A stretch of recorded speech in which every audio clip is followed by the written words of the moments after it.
Friends, आज का drama बहुत ही ज्यादा मजेदार होने वाला है। हमारी फीमेल लीड एक फूड डिलीवरी गर्ल होती है। वो अपने 2 बच्चों के लिए फूड डिलीवरी का काम कर रही होती है और हमारा मेन लीड एक बिलेनियर माफिया बॉस होता है। हमारे मेन लीड की ग्रैंडमा उन दोनों की फोर्सफुली मैरिज करा देती है। हमारी फीमेल लीड बहुत ही ज्यादा क्यूट और इनोसेंट होती है। वो हमारे मेन लीड की बहुत ज्यादा केयर करती है और उसे प्रिंस की तरह ट्रीट करती है, जिसकी वजह से हमारे मेन लीड को भी उससे प्यार हो जाता है। बट ट्विस्ट जब आता है, जब पता चलता है कि वो दोनों बच्चे हमारे मेन लीड के ही होते हैं। ये कैसे और कब हो गया, जानने के लिए ड्रामा को एंड तक देखें। तो चलिए बिना किसी देरी के स्टोरी स्टार्ट करते हैं। ड्रामा के स्टार्टिंग में हम अपनी फीमेल लीड वेन को देखते हैं, जो अपनी स्कूटी से फूड डिलीवर करने जा रही होती है। तभी सामने से उसकी बेटी उसे रोक लेती है, तो वो उससे बोलती है रास्ते से हट जाओ। तो वो बोलती है आप परसों खाना डिलीवर करने में लेट हो गई थी, तो आप पर 50 रुपए का जुर्माना पड़ा। एक बार अपने फूड गिरा दिया तो आपको 70 रुपए देने पड़े। कल आप जॉब पे लेट हो गई तो आप पर 40 रुपए की पेनल्टी लगी। ओह मम्मी, ऐसा ही चलता रहा तो मैं और मेरे भाई भूख से मर जाएंगे। और बोलती है हमारे लिए एक पापा ढूंढ लीजिए।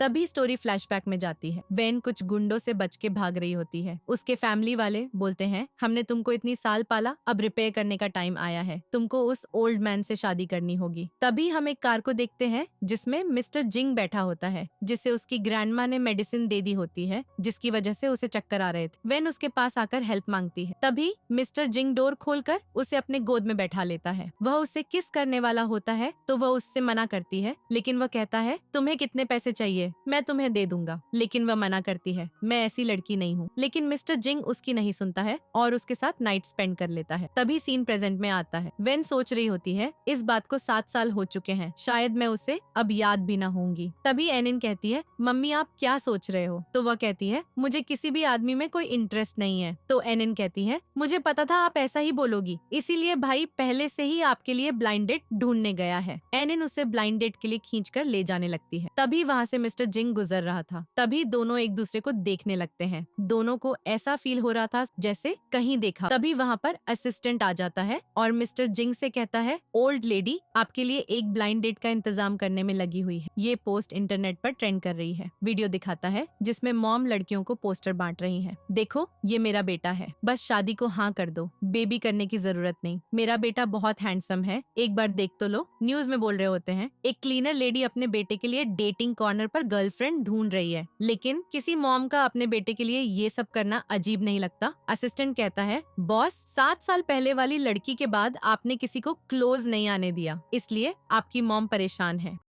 इधर मॉम चिल्ला चिल्ला के शोर मचा रही है, लड़कियों को सिंगल नहीं रहना चाहिए, मेरा बेटा बहुत हैंडसम है, आकर उस पे ट्राई करो, हमेशा खुश रखेगा। सब लोग उधर भीड़ लगा लेते हैं। डूडू कहता है सारी भीड़ उधर जा रही है, लगता है मुझे अपना अल्टीमेट मूव यूज करना पड़ेगा। वो पर्दा हटाकर पोस्टर दिखाता है, सब लोग आओ, मेरी मॉम कितनी ब्यूटीफुल है। सब मॉम के बिछाए डूडू की तरफ भीड़ जमा लेते हैं। मॉम गुस्से में कहती है मैं भी देखूं कौन है ये जो डूडू बोल रहा है। डूडू बोलता है मेरी मॉम बहुत जेंटल, काइंड और ब्यूटीफुल है, घर बाहर सारे काम आते हैं। मॉम कहती है एक बेटा अपनी मॉम के साथ ब्लाइंड डेट पर आया है, ये तो सही है, अपने बेटे की लड़की शादी कराऊंगी, साथ में गिफ्ट भी फ्री मिलेगा। इतने में एनिन वेन को ले आती है। मम्मी आप आ गई। वेन कहती है तुम दोनों शैतान क्या करते रहते हो? मॉम बोलती है अरे एक गिफ्ट नहीं, ये तो 2-2 गिफ्ट है। और वेन का हाथ पकड़ लेती है। डॉटर इन लॉ मैंने तुम्हें ढूंढ लिया। वेन कहती है आंटी आप गलत समझ रही हैं, मैं आपके डॉटर इन लॉ नहीं हूँ। मॉम कहती है मुझसे गलती हो ही नहीं सकती, तुम ही हो। तभी वहाँ वी फैमिली की रियल बेटी लिन आती है। वेन खुद को मॉम से छुड़ाने की कोशिश कर रही होती है तो एक्सीडेंटली लिन के ऊपर पैर रख जाता है। लिन चिल्ला के गिर जाती है। मॉम कहती है सॉरी गलती से रख गया, लेकिन लिन चिल्लाती है तुम्हें पता भी है मेरे शूज कितने के हैं? इससे पहले एनिन कुछ बोल पाए मॉम लिन को थप्पड़ मार देती है। तुम्हारी मॉम ने तुम्हें शिक्षा नहीं दी तो मैं तुम्हें सुधारूंगी। मेरी फ्यूचर डॉटर इन लॉ को बुली करोगी? लिन कहती है future daughter in law?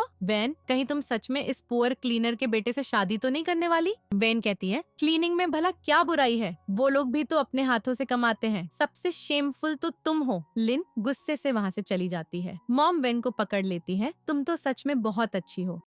Mister जिंग दूर से उन्हें देख रहा होता है। असिस्टेंट कहता है, ओल्ड लेडी ने आपके लिए मैरिज पार्टनर ढूंढ लिया, एक लड़की जिसके 2 बच्चे हैं। ये तो बिल्कुल 7 साल पहले वाली जैसी है। कहीं ये भी पैसों के लिए चीट तो नहीं करने आई? मिस्टर जिंग कहता है, ऐसे लोग हमारी फैमिली में घुसने के लायक नहीं है। मॉम कहती है, प्लीज मेरे बेटे से शादी कर लो। एनन बोलती है, मम्मी मुझे ये ग्रैंडमा बहुत पसंद आ गई, प्लीज हाँ कर दो। डूडू कहता है, सही कहा मम्मी, हमें डैडी की जरूरत है, फिर कोई हमें जंगली नहीं बोलेगा। वेन सोचती है, मेरे बच्चों ने बचपन से कितना दुख सहा है, शायद इनके लिए डैडी ढूंढकर मैं इनकी कमी पूरी कर सकूं। फिर वो कहती है, आंटी मैं आपके बेटे के साथ ब्लाइंड डेट पर जाने को तैयार हूँ, लेकिन कुछ बातें क्लियर कर लूं। मेरे जन्म के समय एक्सीडेंटली भी फैमिली वालों ने मुझे उठा लिया था। जब मेरे रियल डैड को सच पता चला तो उन्होंने मुझे फैमिली से बाहर निकाल दिया। अब मैं बहुत गरीब हूँ और 2 बच्चे मेरे साथ हैं। मॉम सोचती है, इतनी काइंड लड़की को इतना कुछ सहना पड़ रहा है। वो कहती है, भला मैं तुम्हें नापसंद क्यों करूंगी? तुम्हें तो मेरे क्लीनर होने से फर्क भी नहीं पड़ा। मैं तुम्हारी अपने बेटे से अरेंज्ड मैरिज कराना चाहती हूँ। असिस्टेंट मिस्टर जिंग से कहता है, बॉस आपकी शादी होने वाली है। मॉम मिस्टर जिंग के पास जाती है और कहती है, तुम्हें पता नहीं, मैंने तुम्हारे लिए अच्छी वाइफ ढूंढ ली है, काम को साइड रखो और उससे मिलने चलो, फिर सर्टिफिकेट ले आना। मिस्टर जिंग कहता है, मॉम आप तो हमेशा किसी न किसी को ढूंढती रहती हो। मॉम बोलती है, 2 बच्चों की माँ को ढूंढा है तो क्या? जब तुम्हारी शादी होगी तो पहले से मेरे पास ग्रैंड चिल्ड्रन होंगे,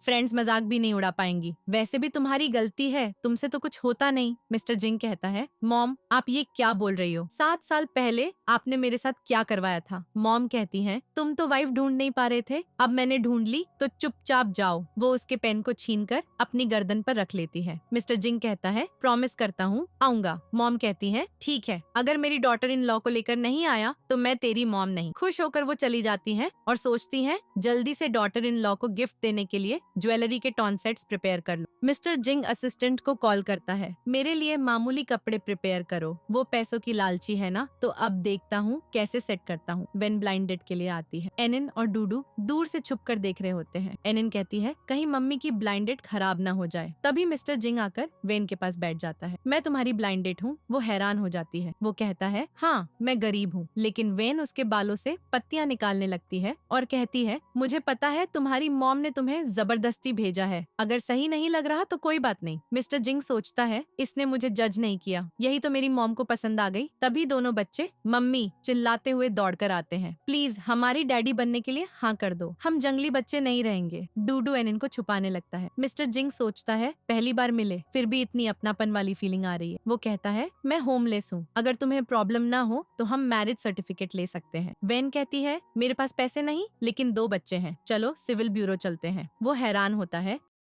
लेकिन वो उसे पकड़ कर ले जाती है। फिर दोनों मैरिज सर्टिफिकेट ले आते हैं। वेन सोच रही होती है, ये चेहरा देखा पहचाना सा लग रहा है। दोनों बच्चे मम्मी डैडी को कांग्रेचुलेशन देते हैं। वेन कहती है, तुम दोनों फिर नौटंकी कर रहे हो। पैर अड़खड़ाकर गिरने वाली होती है। तभी मिस्टर जिंग उसे पकड़ लेता है। वो उसका पेंडेंट देखने को टच करने लगता है तो वेन थप्पड़ मार देती है। भले ही हमने सर्टिफिकेट ले लिया, लेकिन ये तो बहुत जल्दी हो गया। वो कहता है, मेरा वो मतलब नहीं था। एनन कहती है, डैडी प्लीज मम्मी से गुस्सा मत होना, ये कैंडी खा लो। डूडू बोलता है, अब से हम डैडी के घर रहेंगे। डैडी आपका घर बहुत बड़ा है। मिस्टर जिंग सोचता है, पक्का इसने बच्चों को ये सब सिखाया होगा, लेकिन मैं इसे अपनी आइडेंटिटी का पता नहीं लगने दूंगा। वो कहता है, मेरा घर ज्यादा बड़ा नहीं, लेकिन काफी गंदा है, सफाई करनी पड़ेगी। उसका फोन लेकर लोकेशन भेज देता। फिर वो चला जाता है, लेकिन वेन को कॉल आता है। जिसके रेंट पर वो रहती थी उसने सारा सामान बाहर फेंक दिया। एनन कहती है, मम्मी अब हम क्या करेंगे? वेन बोलती है, जल्दी कोई नया घर ढूंढ लेंगे। तभी लिन अपने डैड और बॉडीगार्ड्स के साथ आती है। देखा, हमने तुझे फिर बेघर कर दिया। हम तो तेरी हेल्प कर रहे हैं, तेरे 2 बच्चे हैं, इसलिए कोई तुझे लाइक नहीं करता। डूडू कहता है, मेरी मम्मी को लाइक करने वाले हैं, उन्होंने पहले ही डैडी के साथ सर्टिफिकेट ले लिया। लिन कहती है, तो तूने सच में क्लीनर के बेटे से शादी कर ली? वेन कहती है, तुम्हें ऐसा क्या परेशान कर रहा? लिन के डैड बोलते हैं, हम नहीं मानते, हमने तेरे लिए बुढ़ा ढूंढ रखा है। बॉडीगार्ड्स को ऑर्डर देते हैं, पकड़ लो इसे और उस बुढ़े के बेड पर ले जाओ।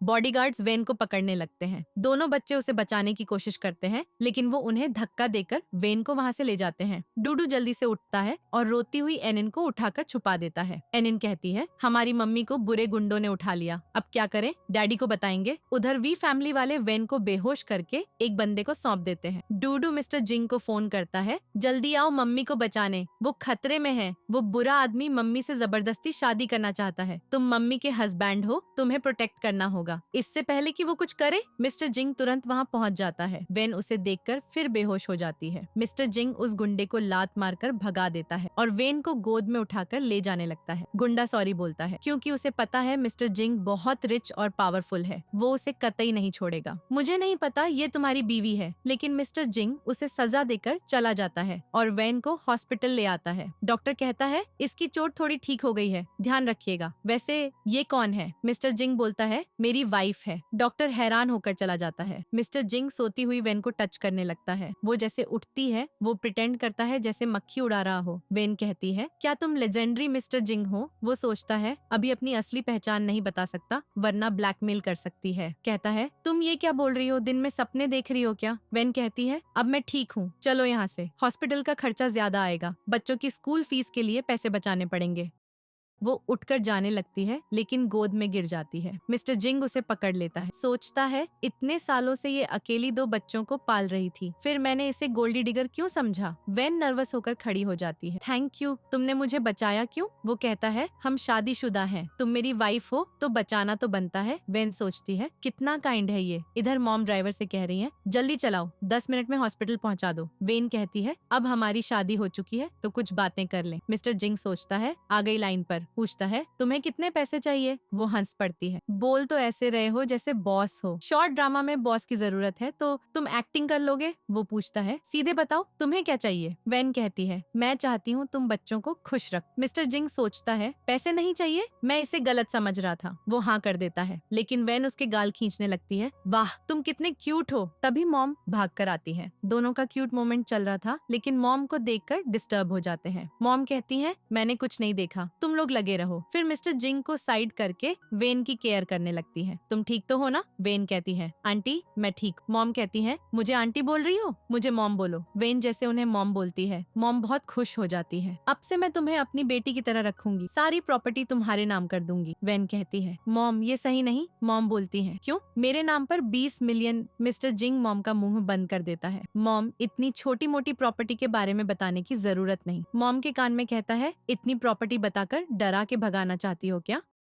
फिर वेन से कहता है हमारा छोटा सा घर है, मॉम तुमसे इतना प्यार करती है वो देना चाहती है। लेकिन वेन कहती है मॉम मुझे नहीं चाहिए। इतने में असिस्टेंट दोनों बच्चों को लेकर आता है। बच्चे मम्मी चिल्लाते हुए दौड़कर वेन को हक कर लेते हैं। असिस्टेंट कहता है बॉस उसे ठिकाने लगा दिया। वेन हैरान हो जाती है। बॉस? मॉम कहती है नहीं तुम गलत समझ गई। मिस्टर जिंग कहता है हाँ उस लड़के ने मेरी वाइफ को बुली किया था। मॉम बोलती है उसे जेल भेजना कम था, पीटना चाहिए था। एनन और डूडू कहते हैं कोई हमारी मम्मी को बुली नहीं कर सकता वरना हम उसे धो डालेंगे। फिर सब जाने लगते हैं। नर्सें आपस में बात कर रही हैं। प्रेसिडेंट कितना क्रूअल और डेंजरस है, उस गुंडे की क्या हालत कर दी। वेन सोचती हुई जाती है वैसे तो वो इसके लायक था लेकिन प्रेसिडेंट से पंगा नहीं लेना चाहिए। जैसे ही सब हॉस्पिटल से बाहर आते हैं बहुत सारी कारें लाइन लगाकर खड़ी हो जाती हैं। सबके होश उड़ जाते हैं। कार से सिक्योरिटी गार्ड निकलता है। बॉस अंदर चलिए। वेन कहती है तुम मुझे बॉस बोल रहे हो? वो कहता है सॉरी प्रिंसेस अंदर चलिए। वेन हैरान होकर पूछती है क्या ये सब तुम्हारी कारें हैं? मॉम कहती है अरे नहीं सब भांडा फूट जाएगा। फिर इशारा करके कहती है तुमने गलत समझ लिया। सिक्योरिटी समझ जाती है, सॉरी बोलकर कारें ले जाते हैं। सब कारें जाने के बाद वेन कहती है उन्होंने सच में तुम्हें गलती से प्रेसिडेंट समझ लिया था। एनन बोलती है कितना अच्छा होता अगर डैडी सच में सीईओ होते। मिस्टर जिंग पूछते हैं क्यों?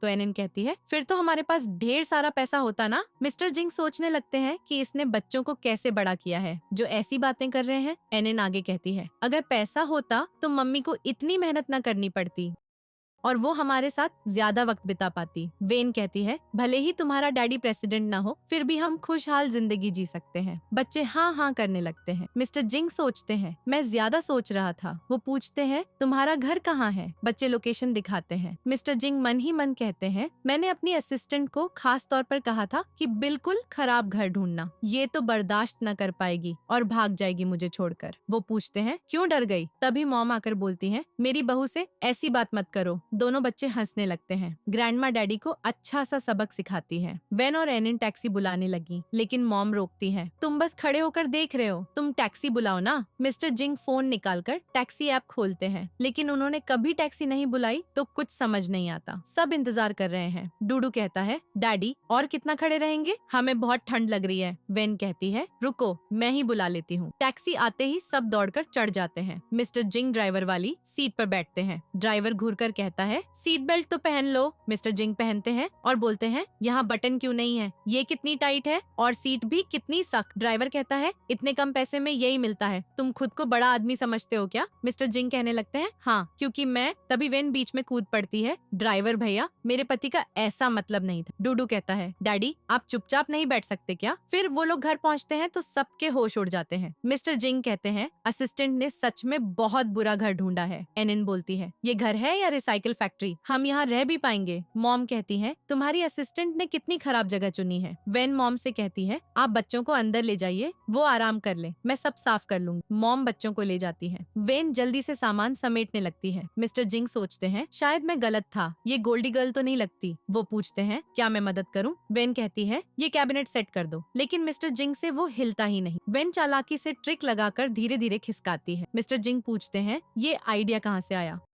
वेन बताती है, बचपन में मम्मी के जाने के बाद स्टेप मॉम आई, किसी ने मेरा ख्याल नहीं रखा तो बेबी सोने के बाद सब खुद संभालना पड़ा। वो इमोशनल हो जाती है। मिस्टर जिंग आगे बढ़ते हैं, वेन पीछे मुड़ती है, दोनों बहुत करीब आ जाते हैं। एनिन चिल्लाती है, वाह मम्मी पापा किस करने वाले हैं। डूडू उसके आंखें ढक देता है। एनिन कहती है, तुम भी बच्चे हो, मैं तो देखूंगी। मॉम उन्हें देखकर खुश हो जाती है। फाइनली सिग्मा के दिल में हलचल हुई, लेकिन मिस्टर जिंग उसे धकेल देते हैं। मॉम कहती है, इसकी तारीफ बेकार है, अच्छा हुआ पहले से तुम दोनों मेरे पास हो, वरना डर लगता कि कभी ग्रैंड मॉम न बन पाऊंगी। एनिन कहती है, ऐसे चला तो इन दोनों में कुछ नहीं होगा। डूडू बोलता है, कहीं मम्मी पापा अलग न हो जाएं बाद में। वेन कहती है, बच्चों को भूख लगी होगी, मैं खाना बनाती हूँ। वो किचन में जाती है, लेकिन मॉम आकर कहती है, मैं बना लूंगी, तुम बाहर जाओ। वेन को बाहर भेजकर मॉम सूप में दवाई मिला देती है, इसे खाएंगे तो इन दोनों का रोमांस पक्का हो जाएगा। मिस्टर जिंग कहते हैं, मॉम आपने इतनी सारी डिशेस बना दी। मॉम कहती है, चुपचाप ये सूप पी लो। वो मना करते हैं,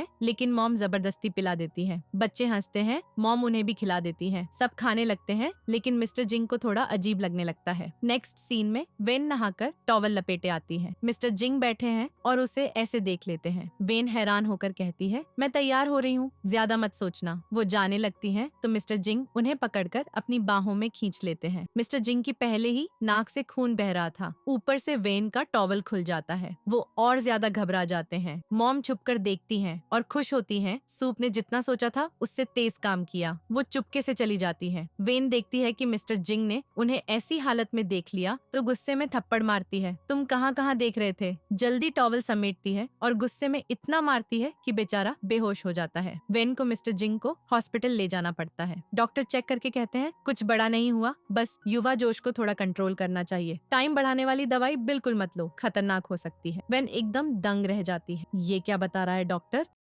डॉक्टर जाते ही मॉम चुपके से निकलने लगती है, लेकिन मिस्टर जिंग चिल्लाते हैं, मॉम कहाँ जा रही हो? मॉम पकड़ी जाती है और बोलती है, इतना बड़ा हो गया है, चुपचाप डॉक्टर की सुनो। फिर तेजी से भाग जाती है। मिस्टर जिंग कहते हैं, पक्का मॉम ने सूप में कुछ मिलाया था, वरना कल रात वो मुझे जबरदस्ती क्यों पिलाती? वेन कहती है, कल रात तुम्हें नाक से खून बह रहा था, तुम कुछ गलत मत सोच लेना। वो पूछते हैं, गलत का क्या मतलब? वेन बोलती है, अभी याद आया, दवाई ले आती हूँ तुम्हारी, और वहाँ से दौड़ जाती है। मिस्टर जिंग हंसते रह जाते हैं। थोड़ी देर बाद वेन दवाई लेकर आती है और उन्हें पकड़कर बिठाती है। कहाँ दर्द हो रहा है, दिखाओ ना। वो देखने लगती है। मिस्टर जिंग कहते हैं, वो जगह नहीं है। वेन बोलती है, लेकिन ये तो इतना सख्त लग रहा है। वो उनके मुंह पर हाथ रख देते हैं, तुम लड़की हो, इतना चिल्लाओ मत। वेन कहती है, ये तो ठीक नहीं लग रहा, मैं डॉक्टर को बुलाती हूँ, लेकिन वो उसे पकड़ लेते हैं। वो बोलती है, शर्माओ मत, अगर वहाँ प्रॉब्लम हो तो कवर कर लो। जल्दी खुद को ढकते हैं और डॉक्टर को बुला लाती है, प्लीज मेरे पति को चेक करो। डॉक्टर कहते हैं, ये बिल्कुल नॉर्मल रिएक्शन है, आप दोनों कमरे का दरवाजा बंद करके टाइम स्पेंड करो, लेकिन आवाज कम रखना। वेन सोचती है, कहीं सच में वो मेरे साथ, लेकिन ये तो बहुत जल्दी हो गया। मिस्टर जिंग कहते हैं, कोई बात नहीं, दवाई लूंगा तो 2 दिन में ठीक हो जाऊंगा। वेन मिस्टर जिंग को पकड़कर ले जाने लगती है, तभी वहाँ लिन आ जाती है। वो चिल्लाती है, तुम ये क्या कर रही हो? ये तो मेंस डिपार्टमेंट है, सिस्टम काम नहीं कर रहा क्या? वेन कहती है, लगता है तुम अपने हस्बैंड की बुराई कर रही हो, मेरा तो इसमें कमाल है, इसलिए हम डॉक्टर के पास आए थे, हमने तो बहुत ज्यादा एंजॉय किया ना, तुम्हारा हस्बैंड कभी ऐसा फील नहीं करा पाया होगा। लिन गुस्से से तिलमिला जाती है। मिस्टर जिंग खुश हो जाते हैं। वेन कहती है, लड़कों को लड़कियों के मामलों से दूर रहना चाहिए, इसे तो मैं अकेली सबक सिखा दूंगी। और लिन को पकड़कर धोने लगती है। ना तुझसे कुछ होता है, ना तेरे बंदे से।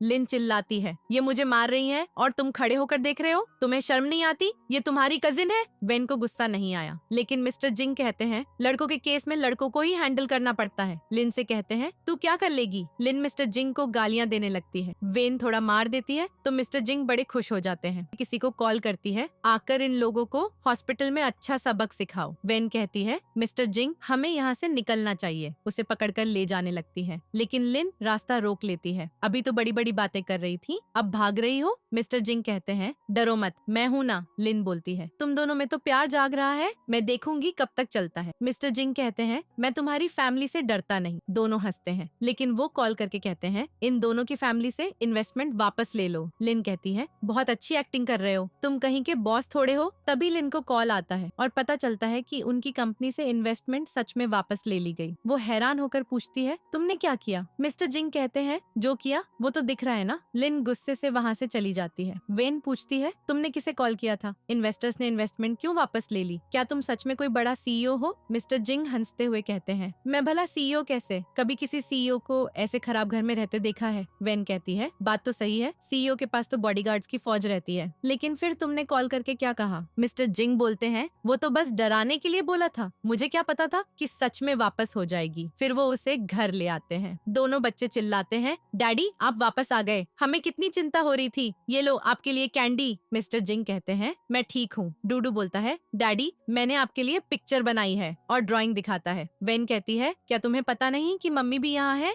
डूडू कहता है, मम्मी हमें लगा आप बीमार नहीं हो, आपको डैडी जितनी केयर की जरूरत नहीं। वेन हंसती है, डैडी के मिलते ही अपनी मम्मी को भूल गए। मॉम देखकर खुश हो रही है, फाइनली मेरा सपना पूरा हो रहा है। इधर डैड लिन पर चिल्ला रहे हैं, तुमने किसे नाराज किया? इन्वेस्टर्स ने हमारी कंपनी से सारी इन्वेस्टमेंट वापस ले ली। लिन कहती है, मैंने तो किसी को कुछ नहीं कहा, वो तो बस वेन के गरीब पति को गालियां दी थी, वो क्या ही कर लेगा, वो तो बेचारा है ना। लेकिन डैड उसके क्रेडिट कार्ड और सस्पेंड कर देते हैं। इधर मिस्टर जिंग और वेन दोनों बच्चे के साथ मस्ती कर रहे। तभी मिस्टर जिंग के फोन पर कंपनी से कॉल आ जाता है। एनिन चिल्लाती है, कहीं डैडी सच में कोई बड़ा कंपनी बॉस तो नहीं? मिस्टर जिंग हंसते हुए कहते हैं, मैं तो बस मामूली सा वर्कर हूँ। फिर काम पर निकल जाते हैं। वेन को डिलीवरी का ऑर्डर मिलता है तो वो बच्चों से कहती है, अपना ख्याल रखना, और खुद वहाँ चली जाती है। डिलीवरी करने पहुँचती है तो देखती है ये तो टावर ग्रुप वाली बड़ी कंपनी है। लिन अंदर जाते देख लेती है और जैसे ही वेन जाने लगती है सिक्योरिटी गार्ड रोक लेता है।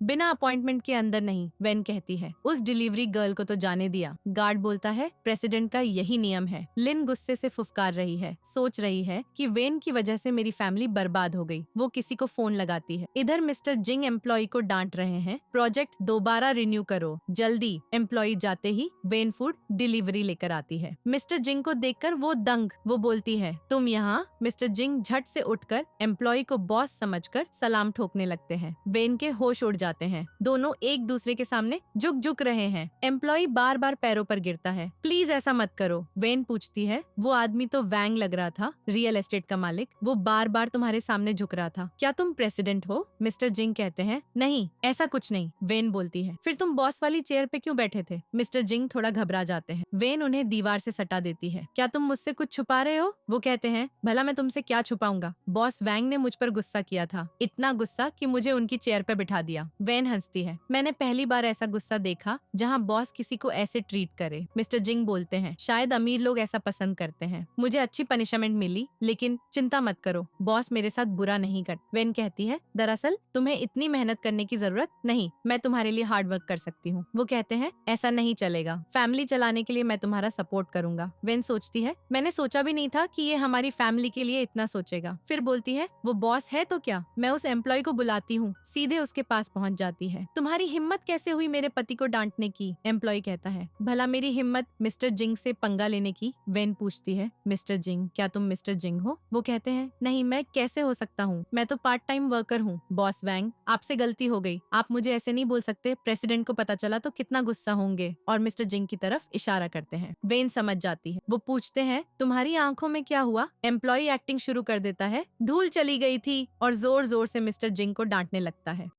वेन सोचती है, बेचारा कितना सह रहा है, चिल्लाकर बोलती है, कोई मेरे पति से चिल्लाकर नहीं बोल सकता, वो भी मेरे सामने। मिस्टर जिंग हैरान कि ये इतना गुस्सा कैसे कर रही है। एम्प्लॉय माफी मांगता है। वेन कहती है, सिर्फ माफी से काम नहीं चलेगा, हाथ आगे कर देती है। वो पैसे दे देता है। वेन बोलती है, दोबारा मत डांटना मेरे पति को। पैसे जेब में डालकर मिस्टर जिंग से कहती है, चलो मेरे साथ। मिस्टर जिंग एम्प्लॉय से कहते हैं, कल कॉन्ट्रैक्ट साइन करने आना। वो खुश हो जाता है। बाहर आकर वेन उन्हें पैसे देती है। मिस्टर जिंग बोलते हैं, मुझे नहीं पता पता था तुम्हारी इतनी दबंग साइड भी है। वेन कहती है, तुमने मेरे और फैमिली के लिए कितना किया है, तो मैं तुम्हारी साइड न लूं तो कौन लेगा। मिस्टर जिंग सोचते हैं, मेरा दिल क्यों इतनी तेज धड़क रहा है। एक सूट वाला आदमी उन्हें ठोकने वाला होता है, लेकिन मिस्टर जिंग उसे पकड़कर बचा लेते हैं। वेन देखती रह जाती है और सोचती है, शायद मुझे अपने पति से प्यार हो गया है। तभी कुछ बॉडीगार्ड्स आते हैं। तुम वेन हो? वो पूछती है, क्या हुआ? वो कहते हैं, तुमने उससे पंगा ले लिया जिससे कोई नहीं लेता, अब तुझे सजा मिलेगी। वेन बोलती है, तुम्हें गलत फहमी हुई है, मैंने किसी को बुरा नहीं कहा। लेकिन बॉडीगार्ड्स कहते हैं, हम तुझे सबक सिखाने आए हैं। मिस्टर जिंग बोलते हैं, डरो मत। उनसे कहते हैं, सोसाइटी लॉ से चलती है क्या? सच में पंगा लेना है? बॉडीगार्ड्स उन पर अटैक कर देते हैं, लेकिन मिस्टर जिंग सबकी धुलाई करने लगते हैं। एक गुंडा पीछे से मारता है तो उनके सिर पर चोट लग जाती है। वेन पुलिस को कॉल करती है, गुंडे भाग जाते हैं। वो रोने लगती है और उन्हें हॉस्पिटल ले आती है। भगवान से प्रार्थना कर रही है, जल्दी ठीक हो जाओ। नेक्स्ट सीन में वो उनका ख्याल रख रही होती है। जैसे ही होश आता है, वो कहती है, तुम ठीक हो? दर्द तो नहीं हो रहा? मिस्टर जिंग पूछते हैं, तुम रो क्यों रही हो? वेन बोलती है, मेरी वजह से तुम्हारा ये हाल हुआ। वो कहते हैं, प्लीज ऐसा मत बोलो। वेन कहती है, जब मेरा जन्म हुआ था तो मॉम को बहुत तकलीफ हुई थी, उससे मॉम की हालत खराब हो गई और तुम्हें भी मेरी वजह से चोट लगी। मैं सच में बहुत बदनसीब हूँ, मेरे आसपास जो भी आते हैं सब उदास हो जाते हैं। वो कहता है, ऐसा मत बोलो, ऐसा हस्बैंड हूँ मैं जो हमेशा तुम्हें बचाऊंगा। तो वेन उसे किस करने लगती है, लेकिन तभी नर्स आती है और कहती है, सॉरी, हस्बैंड और वाइफ को डिस्टर्ब नहीं करना चाहिए, और वो वहाँ से तेजी से भाग जाती है। इधर लिन गुस्से में है। वो बड़बड़ाती है, ये नमूने कुछ नहीं कर पाए, मुझे कोई नया रास्ता ढूंढना पड़ेगा। नर्स ने उसे बॉस क्यों बोला था, ये सोचकर वेन हैरान है। वो पूछती है, भला तुम बॉस कैसे हो सकते हो? अगर होते तो ऐसी जगह रहते ही क्यों? लेकिन वेन को थोड़ा शक होने लगता है कि हर कोई उसके हस्बैंड को बॉस क्यों कहता रहता है। वो कहती है, क्या तुम मुझसे कुछ छुपा रहे हो? वो सोचता है, अब तो सब खत्म, इसको मेरी असली पहचान पता चल जाएगी। मुझे डर है कि सच जानकर कहीं ये मुझे छोड़ ना दे, इससे अच्छा मैं खुद ही बता दूं। फिर कहता है, वाइफ, अगर मैंने तुमसे कुछ छुपाया है तो प्लीज गुस्सा मत होना। असल में मैं मिस्टर जिंग का पर्सनल ड्राइवर हूँ। वो उसे घूरती है। वो कहता है, मुझे पता है तुम्हें हैरानी हो रही है, मैंने पहले नहीं बताया था। वो कहती है, लेकिन सब लोग तुम्हें बॉस बोलते हैं, ड्राइवर को कोई ऐसा नहीं कहता। वो जवाब देता है, क्योंकि मेरा और मिस्टर जिंग का सरनेम एक ही है ना, हम थोड़े बहुत एक जैसे भी दिखते हैं तो लोग गलती से मुझे प्रेसिडेंट समझ लेते हैं। वेन कहती है, मैं तो बस ये सोच रही थी कि प्रेसिडेंट गुस्सा ना हो जाए, मैंने सुना है वो बहुत क्रूर और मतलबी है, कहीं तुम्हारे साथ बुरा ना कर दे। वो कहता है, ऐसा नहीं है, मिस्टर जिंग तो बहुत अच्छे हैं, उन्होंने तो तुम्हारे साथ गलत करने वाले को अच्छा सबक सिखाया था। इसका मतलब वो अच्छा इंसान है, लेकिन लोग उसे गलत समझते हैं। मिस्टर जिंग कहता है, जब हम घर लौटेंगे तो मेरे जख्मी होने की बात बच्चों को मत बताना, मॉम को भी नहीं, वरना वो चिंता करेंगी। वेन सोचती है, इसे सबकी कितनी चिंता है। जैसे ही वो घर पहुंचते हैं, मॉम कहती है, बहुत रात हो गई, तुम दोनों जाकर बेड पे सो जाओ, और एक ब्लैंकेट दे देती है। वो कहता है, सिर्फ एक ही ब्लैंकेट? मॉम कहती है, ठंड में एक ब्लैंकेट में सोओगे तो ज्यादा गर्म लगेगा ना, जल्दी जाकर सो जाओ। वो दोनों जाते हैं। सोचती है, इस नालायक को तो कुछ फर्क नहीं पड़ता, अगर मैं न होती तो फैमिली बिखर जाती। दोनों नर्वस होकर एक बेड पर बैठे हैं, एक ही ब्लैंकेट में। वो कहता है, रात बहुत हो गई, सो जाना चाहिए। फिर दोनों चुपचाप लेट जाते हैं, लेकिन गलती से उसका हाथ उसके हाथ को छू जाता है। मिस्टर जिंग लाइट बंद कर देता है, लेकिन सोचता है, मेरा दिल इतनी तेज क्यों धड़क रहा है। सुबह दोनों सो रहे हैं। वेन ने सारा ब्लैंकेट अपनी तरफ खींच लिया था और वो बेचारा अलग पड़ा था। तभी दोनों बच्चे आते हैं। कहते हैं, हमारे क्लासमेट्स कहते हैं कि मम्मी पापा साथ सोते हैं, क्या इन दोनों में झगड़ा हो गया? ये हमें कितना तनाव देते हैं। बच्चे मम्मी पापा को खींचकर करीब ला देते हैं। एक बच्चा वेन को पकड़कर मिस्टर जिंग के ऊपर हाथ रखवा देता है ताकि लगे वो गले लगा रही है। दोनों के उठने से पहले बच्चे भाग जाते हैं। मिस्टर जिंग देखता है कि उसने उसे गले लगा रखा है तो बहुत खुश हो जाता है। तभी वो उसका पैंट देख लेता है। बच्चे हंसते हुए बाहर आते हैं। मॉम पूछती है, क्या हुआ? बच्चे कहते हैं, ग्रैंड माँ, हम तो अपना काम जल्दी करके आए, और भाग जाते हैं। मॉम हैरान है, बच्चे आज अच्छे बिहेव क्यों कर रहे? कहीं इन दोनों में कुछ हो गया हो, मैं देख आती हूँ। मिस्टर जिंग उसके नेकलेस देख रहा। वो अचानक उठती है और उसे थप्पड़ मार देती है। वो बेचारा नीचे गिर जाता है। वो कहती है, सॉरी, मेरा वो मतलब नहीं था। जल्दी से भागकर आती है और उसे उठाने में मदद करने लगती है, लेकिन स्लीपर फिसल जाती है। वो फिसलकर उसके ऊपर गिर पड़ती है। दोनों एक दूसरे को घूरने लगते हैं। तभी मॉम आती है और ये सीन देखकर हैरान हो जाती है। सोचती है मुझे तो लगा वेन साइलेंट टाइप है, लेकिन ये तो इसके ऊपर चढ़ी हुई है। वो एकदम उठती है, मॉम ऐसा कुछ नहीं है। मॉम कहती है मुझे तो कुछ दिखा ही नहीं, लगता है मेरा ब्लड प्रेशर बढ़ गया, दवा लेनी पड़ेगी, और भाग जाती है। बाहर आकर खुश होती है, यंग पीपल अच्छा गेम खेल रहे हैं। वेन कहती है तुम्हारी मॉम ने गलत समझ लिया। वो कहता है तुम कपड़े बदलकर नीचे खाने के लिए चली जाओ। ब्रेकफास्ट के दौरान वो उसे देख रहा है, सोचता है इसे देखकर 7 साल पुराना सीन याद क्यों आ रहा। असिस्टेंट को मैसेज करके इन्वेस्टिगेट करने को कह देता है। एनिन कहती है मम्मी आपके कूल्हे इतने लाल क्यों हैं? क्या आप पापा के साथ रनिंग पर गई थी? मॉम कहती है तुम्हारे मम्मी पापा जोकिंग के लिए नहीं गए थे, वो तुम्हें लिटिल ब्रदर सिस्टर देने वाले हैं। बच्चा ताली बजाने लगता है, मुझे लिटिल सिस्टर मिलेगी। उसे डांटती है कुछ मत बोलो, और कहती है मॉम आप गलत समझ रही हैं। मॉम कहती है कोई बात नहीं, मैं सब समझती हूँ। मॉम कहती है तुम्हारे लिए 2 बच्चों को पालना कितना मुश्किल रहा होगा। चिंता मत करो, अगली बार जो बेबी आएगा तुम्हें कुछ ध्यान रखने की जरूरत नहीं, मेरा बेटा सब संभाल लेगा। मिस्टर जिंग एकदम हैरान हो जाता है, मैं करूंगा। तभी वेन को कॉल आता है कि कंपनी ने उसे फायर कर दिया है। मॉम गुस्से में भड़क उठती है, कौन है वो अंधा जो मेरी डॉटर इन लॉ को निकाल दिया? मैं जाकर उसे सबक सिखा के आती हूँ। वेन कहती है मॉम आप मत जाइए, वो बड़े लोग, हम उनसे कुछ कह नहीं सकते। मॉम जवाब देती है लेकिन मैं तुम्हारे साथ गलत कैसे होने दूं? वैसे भी फूड डिलीवरी का काम कुछ खास अच्छा तो था नहीं, अगर नहीं करना तो मत करो। मैं नहीं चाहती कि मेरी डॉटर इन लॉ इतनी मेहनत करे, तुम घर पर रहो। मिस्टर जिंग कहता है मॉम आप भेदभाव कैसे कर सकती हैं? मॉम डांटती है चुपचाप बैठे रहो, मैं तुम्हें डाइनिंग टेबल पर बिठा रही हूँ, वही बहुत है। अगर ज्यादा बकवास की तो नीचे बैठना पड़ेगा। बच्चे हंसने लगते हैं। डैडी की ग्रैंडमा के आगे कुछ नहीं चलती, हमारी ग्रैंडमा कितनी कमाल की है। वेन कहती है मॉम अकेले मिस्टर जिंग मेहनत करेगा, ये ठीक नहीं, हम सारा बोझ उस पर नहीं डाल सकते, मेरे भी तो हाथ पैर हैं, फूड डिलीवरी न कर सकूं तो कोई और काम कर लूं। मॉम खुश होकर कहती है तुम कितनी अच्छी हो। फिर मिस्टर जिंग से कहती है तुमने पिछले जन्म में नेक काम किए होंगे जो इतनी अच्छी लड़की मिली। वो सोचता है इससे शादी करके मैं सच में लकी हो गया। मॉम कहती है बैठे हो क्या, जल्दी जाकर पैसे कमाओ, और उसे डरा धमकाकर भगा देती है। वेन कहती है मैं तुम्हारे लिए फ्रूट्स काट कर लाती हूँ। वेन को आइडिया आता है क्यों ना फ्रूट्स से कैंडी बनाए, इसे हम बेच सकते हैं। मॉम पूछती है तुम्हें कैंडी बनानी आती है? दोनों बच्चे चिल्लाते हैं हाँ मम्मी बहुत टेस्टी बनाती हैं। वेन सबको मिशन पे लगा देती है। फिर वो स्टॉल लगा लेते हैं। बच्चे चिल्ला चिल्ला कर कस्टमर बुलाते हैं लेकिन कोई नहीं आता। तभी लिन देख लेती है और जानबूझकर अपने बॉयफ्रेंड गांव को वहीं ले आती है। मॉम कहती है मेरी डॉटर इन लॉ कितनी मेहनत कर रही है, उसके लिए थम्स अप, चलो मिल्क शेक बनाकर लाती हूँ। गांव पूछता है क्या तुम इसे जानती हो? लिन कहती है हाँ मेरी सिस्टर है, फैमिली ने बाहर निकाल दिया, ये इसके जंगली बच्चे हैं, इसने किसी गरीब से शादी कर ली, कोई जॉब नहीं तो बेचारी को स्टॉल लगाना पड़ रहा है। वेन कहती है स्टॉल लगाने में क्या बुराई? गांव कहता है पता नहीं ये भौंकने वाले कहाँ से आ जाते हैं। लिन गुस्से में क्या तुम मुझे बोल रहे हो? एनिन कहती है तुम्हारे अलावा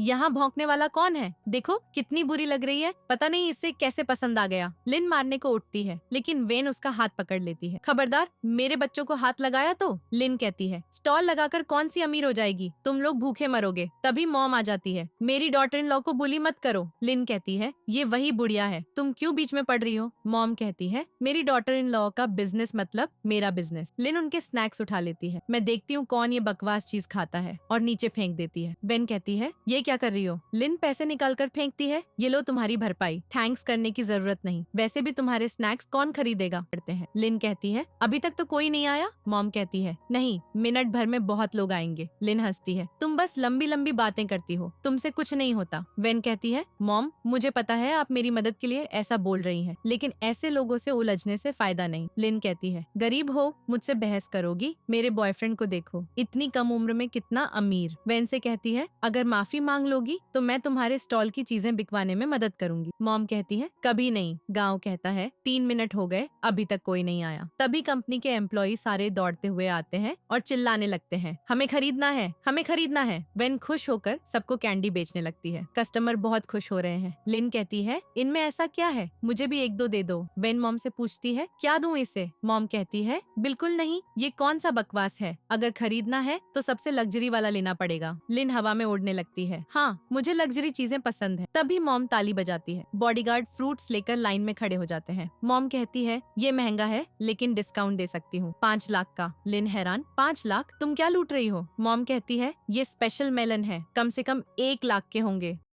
और ये रोमन के ग्रेप्स हैं 70,000 के। वैन एकदम हैरान हो जाती है। मॉम, क्या आपने ये सब खरीदा है? इधर असिस्टेंट मिस्टर जिंग के पास आकर बताता है, लेडी ने कंपनी के सारे एम्प्लॉय को आपकी वाइफ की कैंडी खरीदने भेज दिया। थोड़ा काम लेट हो गया, लेकिन मैं क्या करूँ, करना पड़ा। मिस्टर जिंग कुछ नहीं कहता, खुद वहाँ चला जाता है। असिस्टेंट सोचता है कंपनी सच में बदल रही है। मॉम वेन के कान में फुसफुसाती है, इन सबको मैंने नहीं खरीदा, पड़ोस वाली ने दिया है। वेन कहती है, लेकिन ये बहुत महंगे हैं, उन्हें वापस करना चाहिए। मॉम जवाब देती है, मैंने उसकी जान बचाई थी, पहले मना किया था, लेकिन उसने जबरदस्ती दे दिए। लिन कहती है, मैं तो नहीं मानती कि इतने महंगे होंगे। मॉम कहती है, यकीन न हो तो फ्रूट शॉप पर जाकर देख लो। लिन अपने बॉयफ्रेंड गाओ से कहती है। वो बोलता है, पैसे पेड़ पर नहीं लगते, इतने में तो मैं लुट जाऊंगा। एनिन कहता है, क्या तुम कैंडी अफोर्ड नहीं कर पा रहे? लिन गुस्से में, किसने कहा, बस मेरा मन नहीं कर रहा। एनिन कहती है, मुझे लगता है तुम्हारे बॉयफ्रेंड को तुम्हारी कुछ परवाह नहीं, वरना मेरे डैडी तो मम्मी के लिए कुछ भी कर सकते हैं। वेन कहती है, जो लड़की कई लड़कों पर लाइन मारती है उसका यही हाल होता है। लिन कहती है, उसकी बकवास मत सुनो, ये बस मुझसे जल रही है। लेकिन गांव हाथ छुड़ा लेता है। लिन वेन को मारने लगती है, लेकिन मिस्टर जिंग आकर उसका हाथ पकड़ लेता है। लिन चिल्लाती है, इसने मुझे मारा, तुम इसे सबक सिखाओ। तभी वेन उसे लिन की वीडियो दिखाती है जिसमें वो मुंह बनाते हुए थी। ये लो इसकी सच्चाई। गांव उसे थप्पड़ मारकर भाग जाता है और लिन गुस्से से रोते हुए भागती है। मिस्टर जिंग कहता है, मेरी वाइफ तो कमाल की है। वो कहती है, मेरे हस्बैंड भी तो। तभी उसे कॉल आता है। वो कहती है, मैं बच्चों को एडमिशन कराने जा रही हूँ, तुम इनका ध्यान रखना, और भाग जाती है। स्कूल का प्रिंसिपल कहता है, हमारा किंडरगार्टन रिच फैमिली वालों का है, सिंगल पेरेंट के बच्चों को सीट नहीं मिलेगी। वो कहती है, लेकिन मैं सिंगल पेरेंट नहीं हूँ। प्रिंसिपल कहता है, फिर इंटरव्यू में बच्चों के डैड को भी लाना चाहिए था। वो फॉर्म लेकर घर आ जाती है। मिस्टर जिंग पूछता है, क्या हुआ? वो कहती है, हुआ किंडरगार्टन शहर का सबसे फेमस है, एडमिशन के लिए दोनों पेरेंट्स को बुलाया है, क्या तुम मेरे साथ चलोगे? वो सोचता है, हुआ किंडरगार्टन तो मेरी कंपनी के अंडर में आता है। उसका हाथ पकड़ लेता है, चलो मैं तुम्हारे साथ चलता हूँ।